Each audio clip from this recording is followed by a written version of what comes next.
मित्रों नमस्कार। आप देख रहे हैं धर्मदर्शन पत्रिका का यूट्यूब चैनल 10 तक मीडिया। मैं विनोद शुक्ल। आज रविवार है और हम आपकी अदालत में हाजिर हैं। तो पढ़िए अभिषेक जी पहला प्रश्न। कपिल गुप्ता जी और मेघा आहूजा जी पूछ रही हैं, पिछले रविवार 27 सितंबर को आपने प्रश्नों के उत्तर नहीं दिए, क्या कारण रहा? गुप्ता जी, कपिल जी और मेघा जी और कई लोगों ने व्हाट्सएप पे लिखा है। सच में कभी कभी कोई ऐसी मजबूरी आ जाती है जिसको बयां भी नहीं करते। बस यूं समझ लीजिए कि कोई वजह तो रही होगी जो हम तेरे आंगन में ना आए, है ना। ये एक बहुत प्रसिद्ध कवि की लाइनें हैं, वो हमने आपको सुनाई है, तो माफ़ कीजिएगा उसके लिए। और मैं आज हाजिर हूँ और पूछिए प्रश्न अगला। कंचन माथुर जी पूछ रही हैं, बाबा जी का क्या भोपाल में कोई स्थान है जहां बाबा जी के दर्शन का लाभ हो सके? कंचन जी, भोपाल में मुझे सही लोकेशन तो नहीं मालूम कि कहाँ मंदिर है, लेकिन भक्त बहुत हैं भोपाल में। और विशेष बात मैं ये बता दूं कि महाराज जी के बड़े पुत्र पूज्य अनेक सिंह शर्मा जी वहाँ भोपाल में ही निवास करते हैं। मध्य प्रदेश सरकार में कई आईएएस अफसर हैं जो मुझे महाराज जी के बारे में पूछते रहते हैं और नियमित महाराज जी की कथाएं सुनते रहते हैं। तो भोपाल में मंदिर का पता करके फिर मैं बताता हूँ आपको। संजय राणा जी पूछ रहे हैं, आप बहुत बढ़िया वीडियो बना रहे हैं। भैया ठीक है। धन्यवाद, आपको अच्छा लग रहा है, बहुत बहुत धन्यवाद। अर्चना चौहान जी लिख रही हैं, विनोद सर मैं धर्मदृष्टि पत्रिका कैसे प्राप्त कर सकती हूँ? ये तो मैंने कई बार बताया अर्चना जी, आप व्हाट्सएप पे अपने पे लिख दीजिएगा, ऑफिस से सारी डिटेल चली जाती है, अकाउंट नंबर, कब से कब बनना है, कैसा मेंबर बनना है, तो आप व्हाट्सएप पे लिखिएगा, नंबर आपको पता है, फिर बता दें। चलिए 94 11 85 18 32, बहुत वीडियो में बताया हुआ है, और आप उस पर लिख दीजिएगा, आपको डिटेल मिल जाएगी। और आपको ये बता दूं कि दूसरा अंक लगभग आपके कर कमलों में आने वाला है, जो महाराज जी को समर्पित है। एक विशेष बात और बता दूं कि पहले अंक की जो एक तरह से और डिमांड जो आई है, उसमें जो लोग और चाहते हो तो सदस्य बन जाए, क्योंकि मुझे लगता है क्या ये डिसाइड हो चुका है कि कुछ प्रतियां और प्रकाशित की जाएंगी। कि पहला अंक लोग मांगते हैं, दूसरे अंक के लिए जो अभी आवेदन किया है उसमें लिखते हैं कि क्या मुझे पहला अंक भी मिलेगा। तो अगर आप सदस्य बन जाएंगे तो मैं संख्या बढ़ा दूंगा और उतनी और छपवा दूंगा, तो दोनों अंक आपको मिल जाएंगे। आप उस समय सदस्य नहीं बन पाए होंगे, तो अब बन जाइएगा और आपको दूसरा अंक मिलेगा। और आपको मैं ये बता दे रहा हूं कि एक अंक आपको निकाला तो लोगों ने सोचा कि एक ही अंक निकलेगा, फिर दूसरा अंक आपके हाथों में बहुत ही जल्द आने वाला है, और तीसरे अंक पर भी काम चालू हो गया है। मैं चाहूंगा कि आप स्क्रीन पर पहले, दूसरे और तीसरे तीनों अंक का आवरण प्रश्न दिखा दें। तो ये सीरीज जारी है महाराज जी के नाम। ये काम करके बहुत अच्छा लग रहा है और आपको भी अंक प्राप्त करके बहुत अच्छा लगेगा। दूसरे अंक के बारे में एक विशेष बात और बता दूं कि महाराज जी के अवतरण वर्ष 1900 से लेकर और 1973 तक, अनंत यात्रा तक की सारी गतिविधि, किसी महान व्यक्ति की सारी गतिविधि एक जगह इकट्ठी करना बहुत मुश्किल काम है, लेकिन एक बहुत अच्छा प्रयास किया है और पूरा एक लेख, बड़ा सा लेख आपके पास आ रहा है दूसरे अंक में। तो पढ़िए और फिर बताइएगा जरूर। पढ़िए अगला प्रश्न। हरीश शर्मा जी लिख रहे हैं, फोन तो आप उठाते ही नहीं। भैया जी, शर्मा जी, मैं क्षमा चाहता हूं, अगर मैं पूरे दिन फोन उठाता रहूंगा तो आपकी ये सेवा नहीं कर पाऊंगा। मैंने आपको समय दिया है संध्या वेला में 8 बजे से रात 9 बजे तक का। आप करिए फोन, आपका फोन उठेगा, लेकिन रविवार को मत कीजिएगा। रविवार को मैं फोन नहीं चलाता, ना उसको रखता हूं मैं अपने पास। आप सोमवार से शनिवार भी, मैं शनिवार पहले सोचा था शनिवार भी रखूंगा ऐसा, लेकिन नहीं, आप सोमवार से शनिवार तक आप करिएगा। रात के 8 बजे से 9 बजे तक फोन उठेगा। और अब अगर अदर टाइम में करोगे तो भैया शिकायत रहेगी, उसके लिए हम केवल क्षमा मांगेंगे। सुप्रिया द्विवेदी जी लिख रही हैं, दर्शन देने के जो अनुभव आपको पता है उनके वीडियो बनाइए। शुक्रिया, आपको बहुत जल्द ये सीरीज मिलेगी। जो अनुभव हमारे पास आ रहे हैं मैं उनको एकत्र कर रहा हूँ और फिर एक एक करके मैं आपको सुनाऊंगा। राहुल जी लिख रहे हैं, प्रयागराज का पता क्या है जो आपने एपिसोड 411 में बताया है? 4 चर्च लेन, इलाहाबाद, प्रयागराज। इलाहाबाद पहले वाला नाम है। तो चर्च लेन में 4 जो आनंद भवन के पास है। और अगर पहुंचने में कहीं कोई दिक्कत हो वहां दर्शन करने में तो आप मुझे व्हाट्सएप पे लिखिएगा, हम आपको पूरे वहां के उस जगह का नक्शा बता देंगे। और मैं चाहूंगा कि ये नक्शा यहाँ पे दिखा दीजिएगा। आप इस तरह से जाना है, पूरा नक्शा देख लीजिएगा और इसी तरह से आप वहां पर महाराज जी के निवास में आप जा सकते हैं, दर्शन कर सकते हैं। डॉक्टर ए के गुप्ता जी लिख रहे हैं, प्रथम अंक के पूर्व आयकर आयुक्त श्री सतीश चंद्र अग्रवाल अतिथि संपादक थे, दूसरे अंक में अतिथि संपादक कौन है? आप इन्हें कैसे चुनते हैं? कैसे चुनते हैं? अच्छा, चलिए, मुझे बहुत अच्छा लगा क्योंकि और पद तो लगभग बने रहते हैं सभी लोग टीम में, और एक पद ऐसा है जहां पर लोग आते हैं, अपना हुनर दिखाते हैं, कौशल दिखाने के लिए उन्हें प्लेटफॉर्म मिलता है और हमें भी खुशी होती है। तो अभी जो पिछला अंक निकला महाराज जी का विशेष अंक प्रथम, तो उसमें पूर्व आयुक्त आयकर डॉक्टर सतीश चंद्र अग्रवाल बहुत अच्छे व्यक्तित्व के धनी हैं। इन्होंने बहुत अच्छा काम किया पत्रिका को, और पत्रिका का जो कलेवर पहुंचा है उसको, उसकी तैयारी में आपने बहुत सारा श्रम किया है। तो मैं उन्हें धन्यवाद देते हुए मैं दूसरे अंक के अतिथि संपादक का नाम बता देता हूं। आप भी भाग्यशाली हैं, हम तो भाई मतलब अतिथि संपादन का जो काम उन्होंने किया है, हम तो सब मालामाल हो गए एकदम। कारण क्योंकि यही कृपा अगर सबको मिल जाए, हम पर मिली और आपको भी मिलेगी, और इस वीडियो के माध्यम से मिल रहा है। तो दूसरे अंक की संपादक हैं पूज्य श्रीमती गिरजा भटेले जी। दीदी गिरजा भटेले जी बाबा नीम करोड़ी की सुपुत्री हैं, और उन्होंने बहुत स्नेह दिया है, बहुत प्यार दिया है। आपको भी प्यार भरा एक पैगाम दिया था, तो वो मैंने दिलवाया था आपको वीडियो के माध्यम से। आज फिर वो धर्मदृष्टि पत्रिका के माध्यम से एक, आप ये समझ लीजिए कि उनका आशीर्वाद, मुझे लगता है कि महाराज जी ने आशीर्वाद दे दिया है, तो वही अतिथि संपादक हैं। हम हृदय से उनके आभारी हैं। वर्षा जी भोपाल से पूछ रही हैं, 3 दशक तक आपने खबरें लिखी, इंटरव्यू और आपके द्वारा बहुत वीआईपी के इंटरव्यू लिखे हैं, क्या आपका भी किसी ने कभी इंटरव्यू लिया है? वर्षा जी, सच में बहुत टेढ़ा तीखा क्वेश्चन पूछती है आपने, लेकिन मैं जवाब दूंगा। ये जिम्मेदारी अभिषेक की होती है कि कौन कौन सा प्रश्न चुने और कौन कौन सा प्रश्न छोड़े। अगर आपका प्रश्न नहीं छूट रहा है और नहीं दे रहे तो अभिषेक से बात करिएगा, और ये ऑफिस में मिलते हैं। तो ठीक है वर्षा जी, मैं आपको बताऊं, मैंने वास्तव में पत्रकारिता जीवन में बहुत इंटरव्यू लिया है, देश के प्रधानमंत्री को छोड़कर। यानी किसी प्रधानमंत्री का मेरे पास इंटरव्यू नहीं है, प्रधानमंत्री का कवरेज करने का सौभाग्य हमको जरूर मिला है। तो अशोक सिंघल जी, राजनाथ सिंह जी, मुलायम सिंह जी, मतलब एक ऐसे नाम हैं जो आज भी आधा दर्जन से ज्यादा लोग केंद्र में मंत्री हैं। स्टेट में बहुत सारे मंत्रियों के इंटरव्यू लेने का, पूर्व मुख्यमंत्री रमन सिंह का हमने इंटरव्यू लिया, बहुत लोगों के इंटरव्यू लेने का मुझे सौभाग्य प्राप्त हुआ है। लेकिन सच में मैंने कभी ये नहीं सोचा था कोई मेरा इंटरव्यू मिलेगा। तो एक मेरे लिए तो वो लड़का है यूट्यूबर राजा नाम से, शिवम गोयल, उन्होंने एक चैनल बनाया हुआ है जिंदगी विद राजा।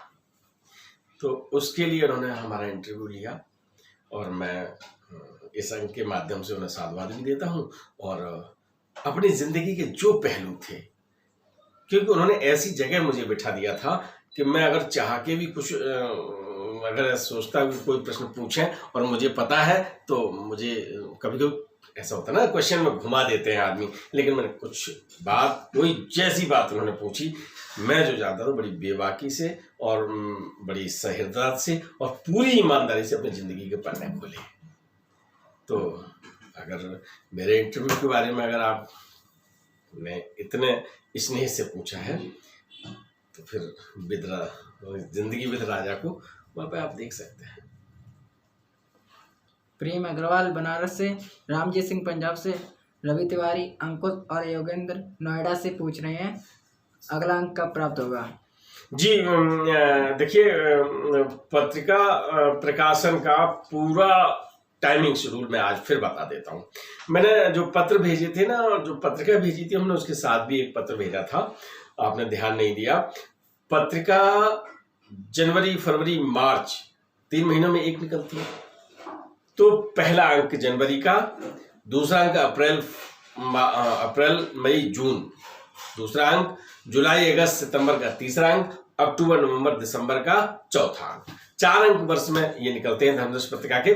और जो अब पूरी तरह से बाबा नीम करोली को समर्पित है, बाबा नीम करोली के नाम से ही ये सब अंक निकल रहे हैं।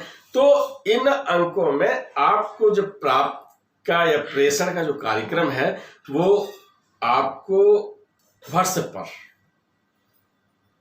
वो आपको डिजिटल रूप में जनवरी का अंक, जनवरी, फरवरी, मार्च का अंक निकलेगा तो जनवरी के महीने में 1 तारीख से 10 तारीख के बीच में आपको प्राप्त हो जाएगा।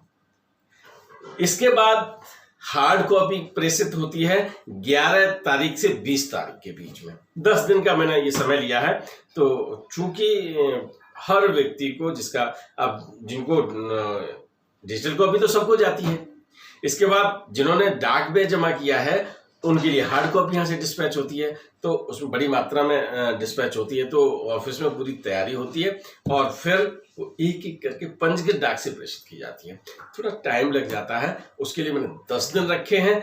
1 तारीख से 10 तारीख के बीच में डिजिटल फॉर्म में और 11 तारीख से 20 तारीख के बीच में रसीद चिपकानी होती है रजिस्टर पर। जो डिस्पैच डिपार्टमेंट है उसकी ये ड्यूटी है कि वो आपको डाक में प्रेषित करें और रसीद रजिस्टर पर चिपका दें। ठीक है ना। तो आप हमेशा के लिए समझ लीजिएगा कि जो महीना पहला है, जो जनवरी, फरवरी, मार्च है, तो जनवरी में, अप्रैल, मई, जून है तो अप्रैल में, ये 1 तारीख से 10 तारीख तक डिजिटल और 11 से 20 तक हार्ड कॉपी। राजीव दीक्षित जी यूपी से लिख रहे हैं धर्मदृष्टि पत्रिका में साहित्य उत्सव हिंदी साहित्य के विशेषांकों में गोपाल दास नीरज, डॉक्टर शिवम अंबर, महादेव वर्मा, सोम ठाकरे, जगत प्रसाद चतुर्वेदी, लाखन सिंह भदौरिया, श्री कृष्ण मिश्रा आदि की रचनाएं पढ़ी हैं। इनमें आपने किस किस से मिले हैं? मुझे एक प्यार का नगमा है, मौजों की रवानी है, जिंदगी और कुछ नहीं, तेरी मेरी कहानियाँ है। पता चला है कि इस गाने में कुछ ऐसी पंक्तियाँ हैं जो गाने में नहीं हैं पर आपके पास हैं, सुनाइए। अभिषेक जी, आपने जिन लोगों के नाम पढ़े, कौन पूछ रहा है ये? राजीव दीक्षित यूपी से। राजीव दीक्षित यूपी से। राजीव दीक्षित जी, निश्चित रूप से आपने धर्मदृष्टि पत्रिका को बहुत गहराई से पढ़ा है। आप मेरे बहुत अच्छे पाठक हैं और लंबे समय से पाठक हैं। मैं आपको हाथ जोड़कर साधुवाद देता हूँ। मैं आपको बता दूं, जो नाम लिखे हैं इन सबकी पंक्तियां हमने 2 अंक निकाले हैं साहित्य को, और एक साहित्य उत्सव और एक हिंदी पर।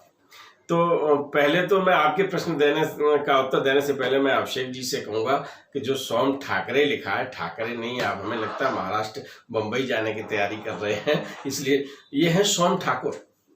बहुत अच्छे कवि, बहुत रचनाएं ऐसी जो उनके नाम से मेरे देश की धरती सोना उगले उगले हीरे मोती, ऐसा गीत लिखने वाले बहुत सारे गीत लिखे उन्होंने और बहुत हिट हुए हैं। और जो नाम आपने पढ़े, मैंने सोम ठाकुर से भी मिलने का सौभाग्य प्राप्त किया है।